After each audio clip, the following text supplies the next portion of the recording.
Umaasa sa isang nakamamatay na pag-atake upang baliktarin ang isang kapalarang tila sumasalungat sa langit. Siya ay walang iba kundi si Kapitan Carlos ng Special Forces. Ngunit para saan nga ba ang lahat ng ito?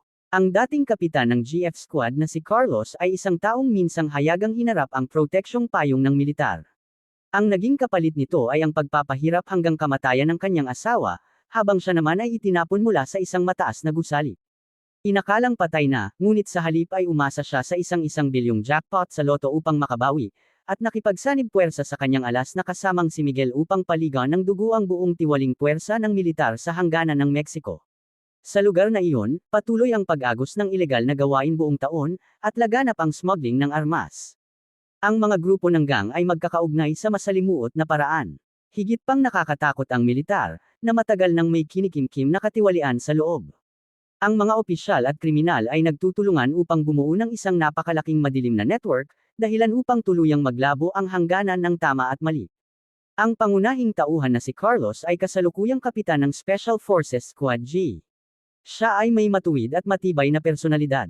Pumapatay siya ng walang pag-aalinlangan, at hindi kayang tiisin ng kanyang mga mata ang kahit kaunting bahid ng kadiliman. Ang bawat miyembro ng Squad G na nasa kanyang pamumuno ay pawang mga elite ng militar. Napakahusay ng kanilang koordinasyon kaya umaabot sa pinakamataas na antas ang kanilang lakas sa labanan. Ang miyembrong si Miguel ang lihim na alas ng koponan, kalmado sa kilos at napakabilis kumilos. Ang babaeng tenyente na si Lola KM ay matapang at dalubhasa sa tactical coordination at improvisation sa field. Naroon din ang batang miyembrong si Chanko. Bagamat maiksi pa lamang ang kanyang panunungkulan, napakalakas ng kanyang kakayahan sa pagsasagawa ng misyon. Nakatanggap ang squad ng utos para sa isang top secret na misyon, hulihin ang retiradong si Colonel Hector. Si Hector ay isang mahalagang tauhan sa network ng smuggling ng armas sa hangganan, na may hawak na maraming koneksyon at interes sa iba't ibang makapangyarihang grupo. Matapos siyang mahuli, espesyal na inayos ng militar ang isang engranding seremonya ng parangal upang bigyan ng medalya ang Squad G. Napuno ng sigawan at palakpakan ang buong bulwagan. Lahat ay nalulunod sa saya ng tagumpay, ngunit si Kapitan Carlos lamang ang nanatiling seryoso ang mukha. Nang siya ay magsalita sa entablado, tahasan niyang sinabi na si Hector ay isa lamang pyesa sa laro. Ang tunay na ugat ay ang mga grupong may interes na nagtatago sa dilim at ang proteksyong payong na nasa loob mismo ng militar. Hayagan niyang ipinangako sa harap ng lahat na anuman ang ranggo o katayuan, ang lahat ng sangkot ay dapat imbestigahan hanggang sa pinakaugat at tuluyang lipulin. Ang kanyang matitinding salita ay tuluyang sumira sa mga lihim na alituntunin ng sistema at labis na tumama sa mga taong nakikinabang dito. Matapos ang seremonya, binigyan ng bihirang bakasyon ang buong Squad G. Inakala nilang maaari muna nilang isantabi ang kanilang tungkulin at magpahinga. Ngunit hindi nila alam, isang nakamamatay na paghihiganti ang tahimik ng papalapit. Sa panahon ng bakasyon, nagbakasyon ng sama-sama ang mga pamilya ni Carlos at Miguel, umupo ng isang pribadong marangyang villa malapit sa dalampasigan. Bihira lamang mangyari ang ganitong pagsasama nilang apat kaya masaya silang nagkwentuhan. Hindi nagtagal, pagbalik nila sa silid, sinabi ng asawa ni Carlos na si Alicia na nasa kanyang ovulation period siya, kaya maaari nilang samantalahin ang pagkakataon. Ngunit tila mabigat ang loob ni Carlos, nais niyang agad matuntan ang taong nasa likod ng lahat, kaya nagpasya siyang bumaba upang makipag-usap kay Miguel. Hindi nila alam na ang simpleng desisyong iyon ang magiging huli nilang pamamaalam. Natagpuan ni Carlos si Miguel at sinabi niyang si Hector ay isang retiradong sundalo, kaya malamang na may suporta ito mula sa militar. Ngunit sino nga ba ang tunay na utak sa likod ng lahat? Sa mismong sandaling iyon, biglang namatay ang lahat ng ilaw sa villa. Nakaramdam si Carlos na may mali. Agad silang tumakbo paakyat. Nang makita ang kasambahay na nakahandusay sa sahig, kinabahan si Carlos. Agad siyang sumugod papunta sa silid ng kanyang asawa. Pagbukas niya ng pinto, tumambad sa kanya ang nakakakilabot na eksena, ang kanyang asawa ay nakahandusay sa sariling dugo. Bago pa man makabawi si Carlos sa matinding sakit, isang mamamatay tao ang umatake mula sa kanyang likuran. Agad silang naglaban. Bawat galaw ng assassin ay tuso at walang puwang para makatakas, halatang espesyal ang kanyang pagsasanay. Si Carlos, na noon ay wasak sa pagkawala ng asawa, ay nawala ng focus, kaya labis na naapektuhan ang kanyang kakayahan sa pakikipaglaban. Nagpatuloy ang laban mula sa silid hanggang sa banyo. Sinakal siya ng assassin mula sa likod at binalot pa ng plastik ang kanyang ulo. Sa pagitan ng buhay at kamatayan, ginawa ni Carlos ang lahat upang makawala, itinulak ang kalaban at kinuha ang anumang mahawakan upang makaganti. Nang muling makontrol siya ng assassin, ginamit ni Carlos ang huling lakas niya upang pulutin ang isang pambukas ng alak mula sa sahig at buong lakas na isinaksak ito sa kanyang kalaban. Pagkatapos nito, bumaling siya upang tingnan ang kanyang asawa. Labis ang kanyang dalamhati kaya hindi niya napansin na hindi pa tuluyang patay ang assassin. Dahil dito, marahas siyang itinulak ng kalaban mula sa balkonahe, at naging hindi tiyak ang kanyang kapalaran. Inakala ng lahat na tiyak ng patay si Carlos at wala ng pag-asang mabuhay. Tanging si Miguel lamang, na pinahahalagahan ang kanilang pagkakaibigan at hindi inintindi ang panganib na mapanagot ng militar o madamay ang kanyang pamilya, ang lihim na nagligtas kay Carlos habang siya ay humihinga pa. Palihim siyang dinala ni Miguel sa isang liblib na bulubunduking lugar sa kanayunan, at tuluyang itinago ang balita na siya ay buhay pa. Tumagal ng 6 na buwan ang kanilang pagtatago. Sa loob ng kalahating taon na iyon, habang ginagamot ni Carlos ang kanyang mga sugat, araw at gabi naman siyang pinahihirapan ng lungkot at galit. Malinaw sa kanya na ang pumatay ay nananatiling nagtatago sa dilim, na sinusuportahan ng matataas na opisyal ng militar. Samantala, siya ay nag-iisa, walang identidad o katayuan, at walang kakayahan. Hindi niya alam kung sino ang assassin, lalong hindi kung paano matutunton ang tunay na utak sa likod ng lahat. Kaya't wala siyang magawa kundi magtiis sa gitna ng walang katapusang desperasyon. Ngunit kadalasan, nagbibigay ang kapalaran ng pag-asa kahit sa pinakahuling sandali. Ginamit niya ang lahat ng perang ibinigay ni Miguel upang bumili ng mga tiket sa loto. Hindi inaasahan, kinabukasan ay eksaktong tumugma ang mga numerong lumabas. Ngumiti ang kapalaran sa kanya, tinamaan ni Carlos ang jackpot at nanalo ng napakalaking halagang 1 bilyon. Hawak ang napakalaking kayamanan, wala siyang balak magpakasasa sa luho. 2 salita lamang ang laman ng kanyang puso, paghihiganti. Kusang loob siyang nagpakita sa telebisyon at inanunsyo na siya ay buhay pa, at handang gastusin ang kanyang buong yaman upang mahanap ang pumatay sa kanyang asawa at ilantad ang lahat ng nasa likod nito. Ang dugo ay dapat tumbasan ng dugo. Sa sandaling ipinalabas ang live broadcast, nagulat ang buong lungsod, kabilang na ang babaeng general ng militar na tahimik na minamasdan ang lahat. Unang pinuntahan ni Carlos ang kanyang matalik na kaibigan, umaasang sasama ito sa kanyang landas ng paghihiganti. Ngunit si Miguel ay hindi taong nakakalimot sa ugnayan, ni hindi rin siya madaling masilaw sa pera. Gayunpaman, siya ay nakatali sa kanyang pamilya. Ang kapayapaan ng kanyang mga mahal sa buhay ang kanyang pinakamalaking kahinaan.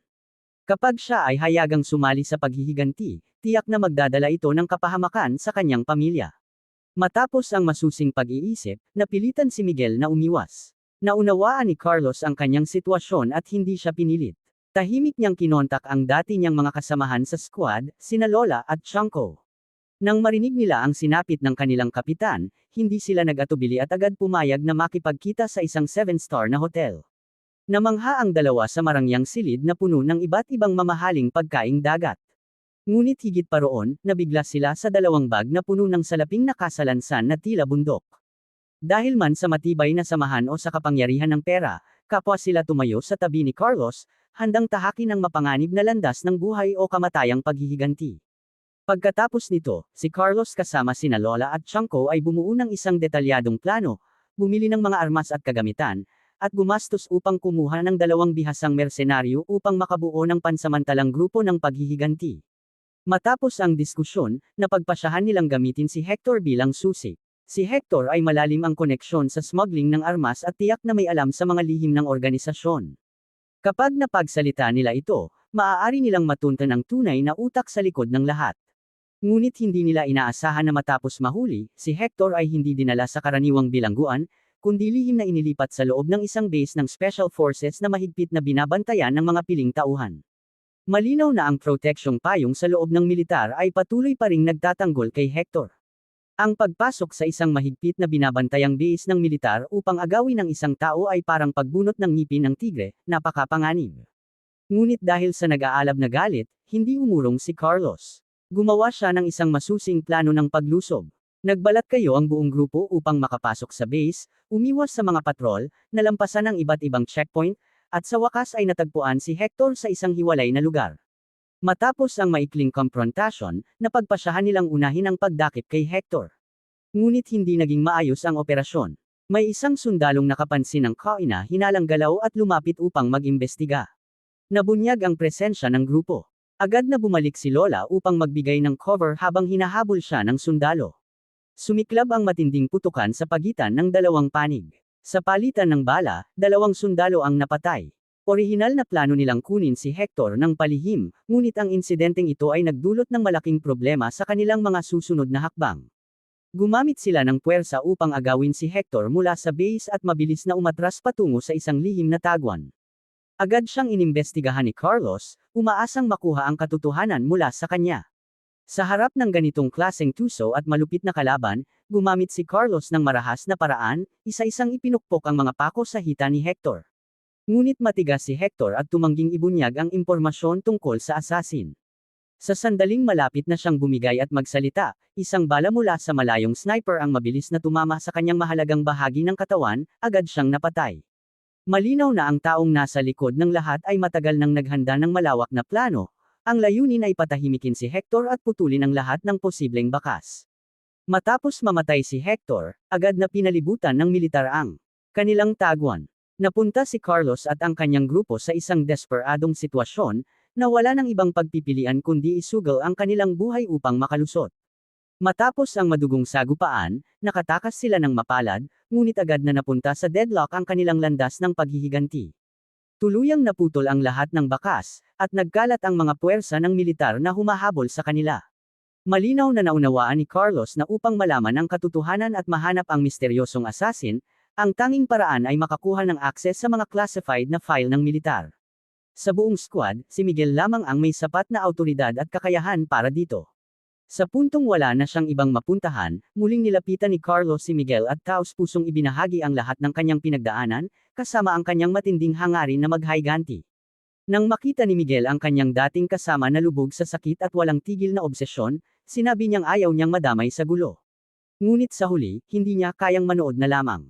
Isinantibi niya ang lahat ng pag-aalala at nagpasya sa kanyang sarili na gamitin ang kanyang kapangyarihan upang lihim na kunin ang mga file at tulungan si Carlos na matuklasan ang katotohanan.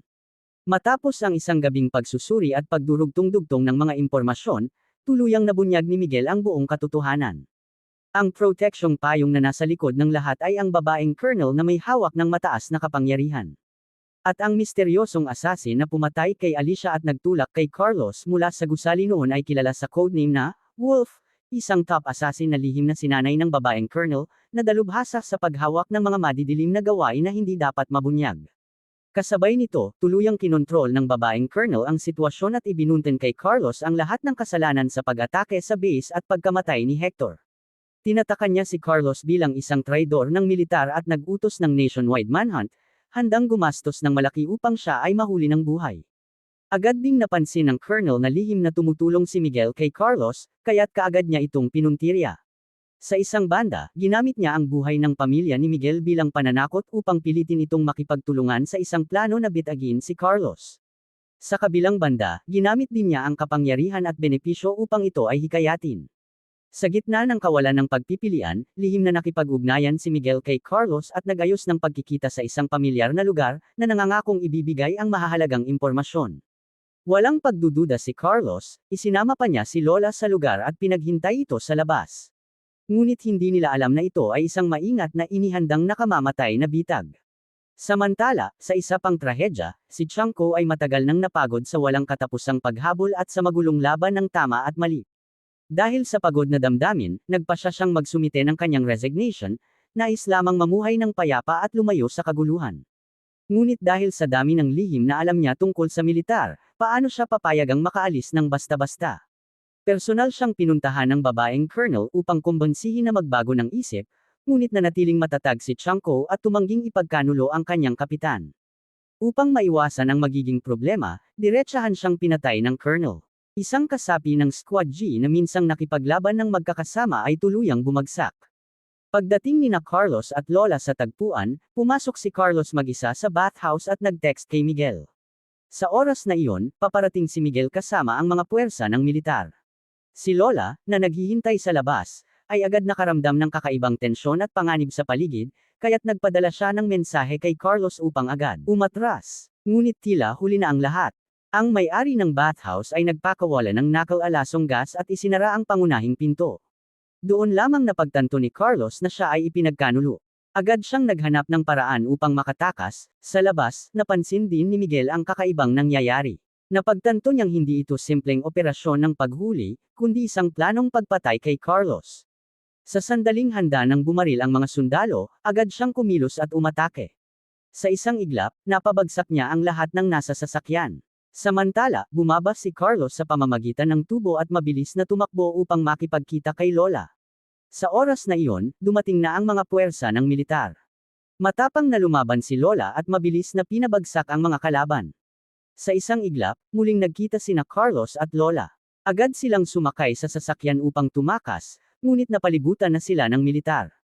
Biglang umalangaw ang mga putok ng baril. Tinamaan ang sasakyan ni Lola, at siya ay malubhang nasugatan, nawala ng kakayahang kumilos. Wala nang ibang magawa si Carlos kundi ipaglaban ang kanilang paglabas sa pamamagitan ng dugo. Habang nagmamaneho, mahigpit niyang hawak si Lola sa kanyang mga bisig, patuloy itong pinapalakas ang loob. Si Miguel, na punong-puno ng pagsisisi, ay nagtungo sa lihim na apartment. Nang makita si Lola na sumasailalim sa emergency na gamutan, tuluyan siyang nilamon ng matinding guilt. Lumabas siya ng silid, nagsindi ng sigarilyo, at nalunod sa malalim na pagsisisi sa sarili. Sa sandaling iyon, lumitaw si Carlos sa kanyang likuran. Ikinuwento ni Miguel ang buong katotohanan, kung paano siya tinakot ng babaeng colonel gamit ang buhay ng kanyang pamilya at napilitang itayo ang bitag. Hindi naging mahirap para kay Carlos ang sitwasyon ni Miguel. Ibinaba niya ang baril sa kanyang kamay at nagsalita mula sa puso. Sa huli, isinantabi ni Miguel ang lahat ng pag-aalala at tuluyang tumayo sa parehong panig ni Carlos. Matapos tuluyang kumalas sa tiwaling puwersa ng militar, pansamantalang inayos muli ang kanilang grupo. Ang babaeng colonel ang unang kumontak, at may pagmamataas na inanyayahan si Carlos sa isang gusali upang tapusin ang lahat. Ang kanyang tono ay mapangmata at dominante, malinaw na nais niyang simulan ang isang labanang buhay o kamatayan. Pinigil ni Carlos ang galit sa kanyang puso, inayos muna ang sugatang si Lola, at pagkatapos ay kasama si Miguel ay naghanda ng kumpletong armas upang harapin ang huling laban. Pagdating nila sa lugar, pagpasok pa lamang sa lobby ng gusali, tumambad sa kanila ang bangkay ni Chanko na pinaslang na kanina pa. Ang malagim na eksenang iyon ay nagdulot ng matinding sakit kay Carlos. Marahan niyang hinugot ang patalim na nakabaon kay Chanko, pinunasan ng dugo, at itinago ito sa kanyang katawan. Umakyat sila at nagtungo sa elevator upang makarating sa pinakamataas na palapag. Ngunit paglabas pa lamang ng pinto ng elevator, bumungad sa kanila ang maraming armadong kalaban. Matagal nang inihanda ang isang ambush sa loob ng gusali. Agad sumiklab ang matinding labanan. Dahil sa kanilang matagal ng pagkakaintindihan sa larangan, matagumpay nilang nalagpasan ang unang depensa. Si Carlos ay nagbukas ng daan sa pamamagitan ng madugong laban, habang si Miguel ay naiwan upang harangin ang natitirang kalaban. Nagpatuloy si Carlos at hinarap ang napakaraming armado. Ngunit dahil sa dami ng kalaban, hindi niya naiwasang mahulog sa isang bitag at tuluyang napalibutan. Siya ay ginapos at dinala sa harap ng babaeng colonel.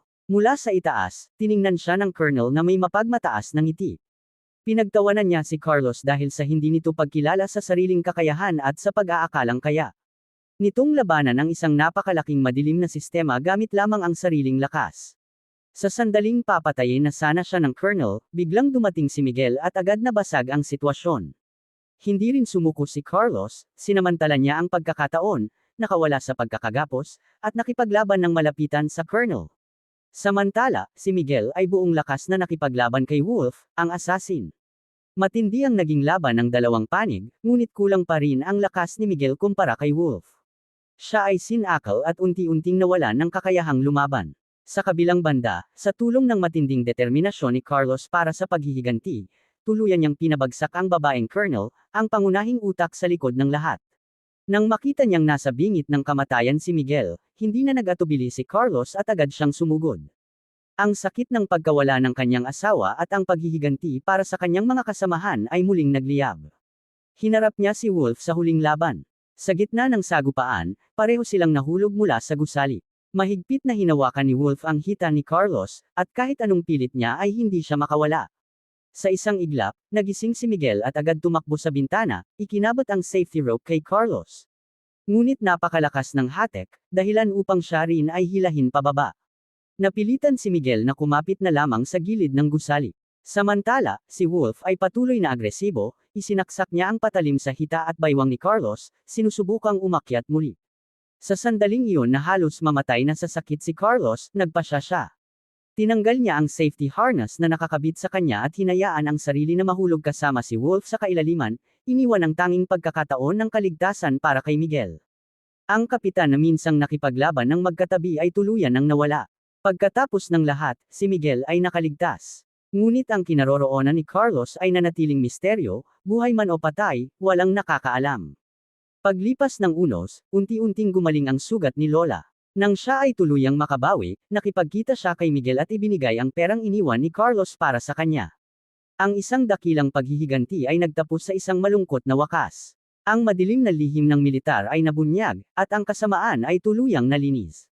Ngunit ang mga magkakaibigang minsang nagkasama sa laban, at ang mga taong pinakamamahal nila, ay hindi na kailanman maibabalik. Sa mundong ito kung saan kulang ang hustisya at laganap ang kapangyarihan, iilan lamang ang may hawak ng tunay na kontrol. Ang paninindigan ng mga ordinaryong sundalo at ang kapayapaan ng mga inosenteng mamamayan ay nagiging napakahina sa harap ng madilim na sistemang pinapaboren ang iilan. Kapag ang batas ay hindi na makapaghatid ng hustisya, at ang katotohanan ay pinipigilan ng kapangyarihan, ang mga taong itinutulak sa sukdulan ay wala nang ibang magagawa kundi harapin ang dilim sa sarili nilang paraan. Dito nagtatapos ang ating kwento. Maraming salamat sa panunood.